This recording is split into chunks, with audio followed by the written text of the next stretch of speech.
Hello and welcome to this segment of Thrive Today's series on how do the relational skills address my biggest problems. My name is Christy Harang, and today I am having a conversation with Chris Coursey on the topic of overwhelm. And, I think we've all experienced moments where we have felt overwhelmed, like life feels a bit heavy, or the things that are coming at us feel a little bit more than we have the ability to handle. And so we want to talk about how relational skills can help us with that. So Chris, thank you so much for being here today to talk with us about this important conversation. And if I didn't say it, Chris is our president and co-founder. I can't remember if I said that or not. So welcome. Yeah, thank you, Christy. I'm really looking forward to this conversation. I think this is going to be what people need to hear right now. Yeah, definitely. And so I'm going to preface this that we had done a little bit of discussion with some people in our audience about what problems do you feel like you're experiencing more in this season. And one of the very top problems was this experience of overwhelm and heaviness. And along with that was body tension, which tends to be a manifestation of the heaviness and the overwhelm that we're feeling. So Chris, I wanted to start by just asking you to share with us a little bit about what overwhelm is and what causes it. Yeah, you know what? Tension, anxiety, and just really when we're not doing well mentally, emotionally, it shows up in our body. And so our body is always an indicator of what's happening between our ears in our brain. And so, what we're learning as we're interacting with our audience is that a lot of people are just feeling like they need a breather for lots of good reasons. People are feeling a lot of pressure, a lot of strain. And so what we are very excited about to share today is really how relational skills can fit into this equation where people are just feeling run down.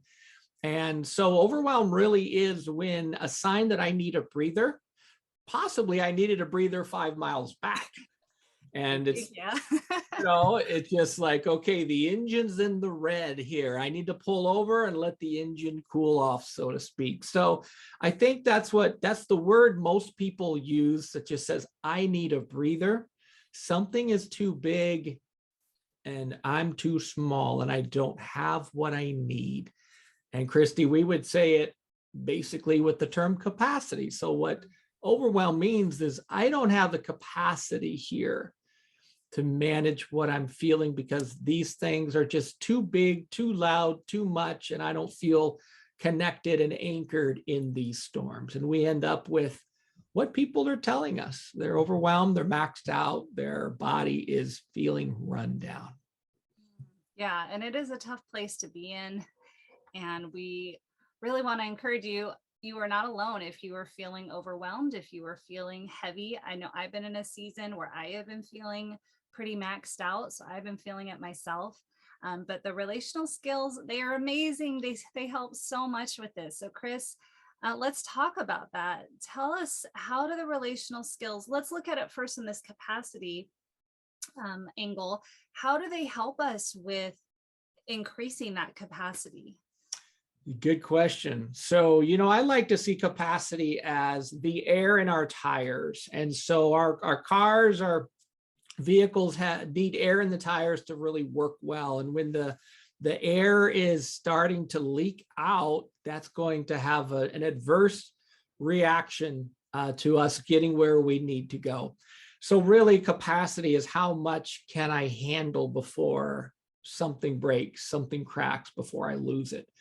We got to check the air in our relational tires. And so we can see relational skills as the air pump that gets us the air in our tires. I like what my friend Marcus Warner would say is we have to learn to bounce back.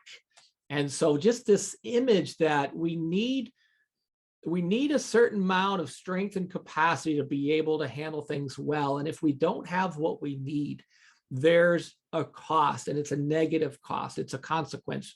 So relational skills are actually what allows our brain, our nervous system, our mind to all be able to hold on to joy, where we're glad to be together, to be able to quiet, to be able to recover when things go wrong. So relational skills equip us so that we stay our relational selves no matter the speed bumps, the potholes, the things that we run into. Relational skills let us stay our relational selves. And so this works with both my people skills as well as my interactions with God. So we talk about relational skills that we need both. Capacity grows when we're practicing interactions and exercises with God and with one another. So we need our community, and we need those times with God as well. We need both of those. And when we don't have certain relational skills, Christy, what happens is I don't recover when I hit that pothole. I don't bounce back. I'm not able to stay my relational self. And when that happens, there's a cost. It's usually a non-relational byproduct is what happens when I don't have the skills that I need.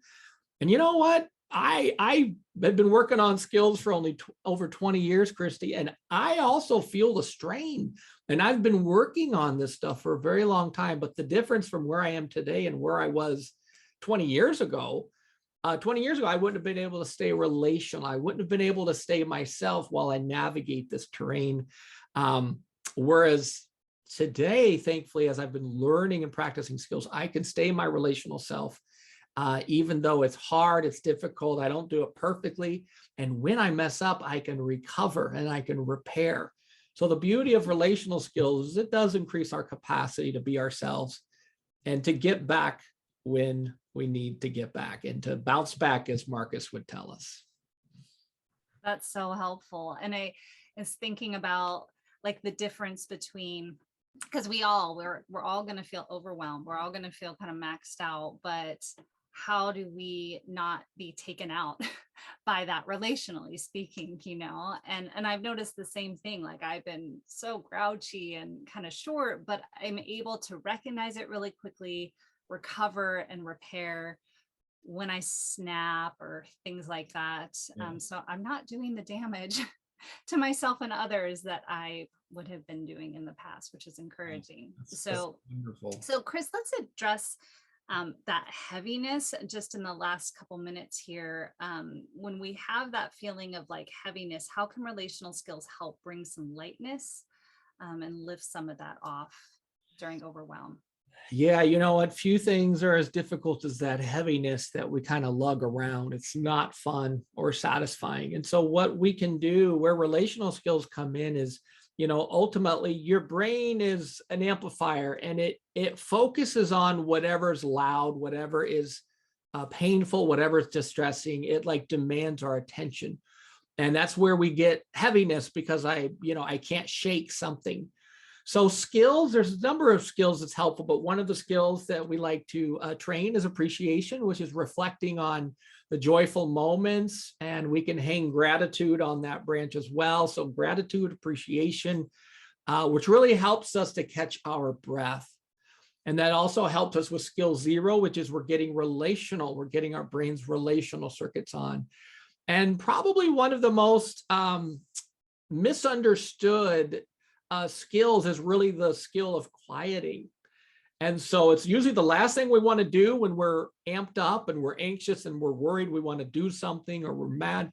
But what quieting does is it allows a relational reset. And so the heaviness starts to feel more manageable and more doable, and I can actually handle things better when I'm practicing appreciation, when I'm actively trying to stay relational, and when I'm quieting.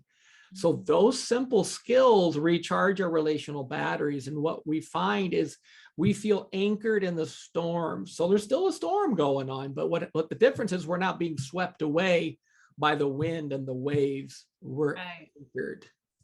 Yeah, that's so good. And I just, for me, these skills have been absolute game changers, because I've had health issues and different things. And so I've had very low capacity, especially in the last like 12 years of my life. And I can do more now than I could do then, especially because of these skills. Just having quieting as part of my routine, that there is part of my day that I always take out to just still and to quiet. That actually is essential for me to be able to handle the load that I have. And I was sharing with you yesterday, I was in the sun reading, and then I stopped and I was like, oh, I just need to focus on the beauty around me outside, and just taking that pause to really soak in some appreciation of the beauty of God's creation around me. It's almost like the noise and everything around me just stops for a moment when I focus in on the things that I really appreciate: the smell of a flower, the beauty of the blue sky, those things. So these skills are completely life changing. They're so helpful in all these issues that come up in our life, including overwhelm. So I just want to share, if you're watching with us, a quick resource. If you want to be able to develop some relational skills, we have tons of resources. You can go to thrivetoday.org and check out our free webinars, and online courses, past events that we've done. But we do have an appreciation online, well, we have a few appreciation online courses. So if you go to thrivetoday.thinkific.com/collections, you'll see our appreciation online courses where you can practice the skill of appreciation and just see that really help lighten your load in this season that you might be experiencing overwhelm. And there's a lot of other courses there you could check on. We have quieting courses, a ton of different options. And if you'd like to reach out to us about the online courses, you can reach out to us at onlinecourses@thrivetoday.org. If you have a general question, you can reach out to us at info@thrivetoday.org. So Chris, thank you so much for this conversation about overwhelm. It's been great to chat with you about this. Yeah, thank you, Christy. I'm excited for our friends to start practicing these refreshing, restorative skills. Yeah. So if you're in a season of overwhelm, know there is hope. We are here to walk with you. So we would love to serve you in any way we can. We hope you have a great day, and thanks for joining us.